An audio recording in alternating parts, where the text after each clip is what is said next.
Good morning everyone, happy Sunday. আবার নতুন একটি ব্লগ নিয়ে আমি হাজির হলাম। আর সানডে মানেই হচ্ছে ঘরে হবে কষা কষা মাংস। আজকে আমার মা দেশি মুরগি কষা করেছিল, তখনই আমি হাতে থালা নিয়ে চলে গেছি। গরম গরম ভাত আর কষা মাংসের গন্ধে আমার অর্ধেক ঘুম ভেঙে গেছে। আর রবিবার হবে, একতলা ভাত হবে, আর ডায়েট মায়ের চুলোই যাক। তো আমরা দেখেই বুঝতে পারছি গরম ভাত আমি পুরো দিতে পারছি না, মানে হাতে চলে যাচ্ছে। তবু কষা মাংস দিয়ে মাখিয়ে যে খাওয়ার একটা যে কি বলবো, এখনও মুখে জল আসছে সেই অনুভূতিটা।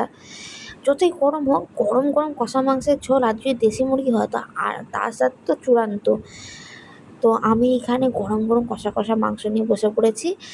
আর আপনারাও জানাবেন আপনাদের আজকে কী কী হয়েছে। এখানে আমার মা কষা কষা, এটা অবভিয়াসলি ঝোল হবে কিন্তু আমাকে মা কষা তুলে দিয়েছিল।